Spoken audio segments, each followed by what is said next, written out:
عبادت سے مراد کیا ہے؟ یہ ہے اصل بات کہ جہاں پر پانی مرتا ہے، ہمارا جو زوال ہوا ہے اور اس محلال ہمارے دینی تصورات محدود بھی ہو گئے، اور میں ایک اور لفظ استعمال کیا کرتا ہوں، ایک تو یہ کہ تصورات لمیٹڈ ہو گئے، محدود، ایک یہ کہ پرورٹڈ ہے، مسخ ہو گئے۔ وہ کیا ہے؟ عبادت کو صرف چند مراسم عبودیت تک محدود سمجھ لیا گیا۔ نماز، روزہ، حج، زکات یہ عبادت ہے، اللہ اللہ خیر صلی اللہ۔ اور پرورشن اس میں کیا؟ یہ تو ہے لمیٹیشن، محدودیت۔ پرورشن کیا ہے؟ کہ یہ کرتے رہو پھر جو چاہو کرو۔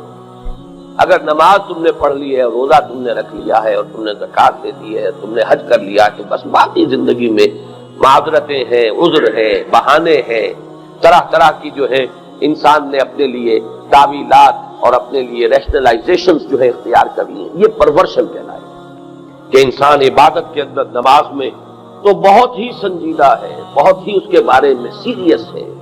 ذرا سا اختلاف ہو جائے کہ رفع یدین کسی نے کر لیا تو معلوم ہوا پتہ نہیں قیامت آ گئی، یہ کون ہے، کون ہماری مسجد میں گھس گیا ہے۔ نماز کے بارے میں اتنے سینسٹیو، باقی سود خوری بھی ہو رہی ہے اور ہر طرح کا حرام کاروبار بھی چل رہا ہے، اور وہاں کوئی فکر نہیں انسان کو کہ یہ میں کیا کر رہا ہوں۔ یہ پرورشن۔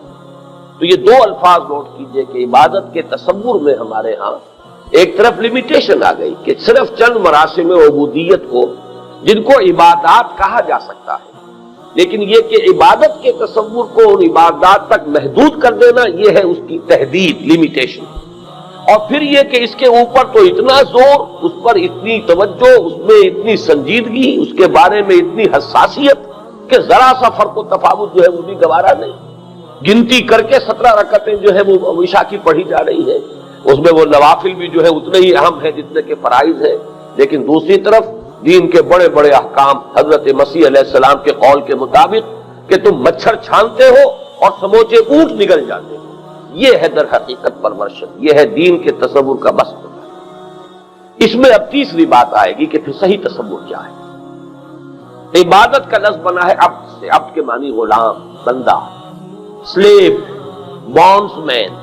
یہ جو الفاظ انگریزی کے ہیں میں چاہتا ہوں کہ اچھی طرح ان کے حوالے سے سمجھیں۔ بانڈز مین، سلیو، عبد، غلام، یہ در حقیقت ہم تن کسی کی ملکیت اپنے آپ کو سمجھنا، ملکیت، اور اس کے ہر حکم کو اپنے لیے واجب الاطاعت سمجھنا، اور یہ ہم تن ہو، ہم وقت ہو۔ ملازم کے تصور کو ذہن سے نکال دیجئے، وہ آپ کی اطاعت کرے گا چند گھنٹے، 8 گھنٹے کام کیا، آپ جو کام کروائیں گے وہ کر لے گا، لیکن اس میں بھی یہ ہے کہ آپ نے رکھا ہے اگر اس کو کھانا پکانے کے لیے تو اس سے آپ اپنا کموڈ صاف نہیں کرا سکتے، وہ صاف کہہ دے گا کہ جناب میری ملازمت اس کام کے لیے، اس کام کے لیے نہیں۔ لیکن غلام جو ہے اس کا یہ تصور نہیں، وہ کسی شے کو نہ نہیں کر سکتا، وہ تو مملوک ہے، وہ ملکیت ہے، وہ تو گویا کہ ہر حکم جو ہے اس کے لیے واجب الاذعان، واجب الاطاعت ہے۔ تو غلامی کے اس تصور کو سامنے رکھیے۔ عبد اور عبادت کے معنی ہوں گے بندگی، غلامی۔ تو ابھی میں نے شعر بھی آپ کو سنایا، زندگی آمد برائے بندگی، زندگی بے بندگی شرمندگی۔ البتہ یہ کہ اس میں ایک چیز کا اور اضافہ ہے۔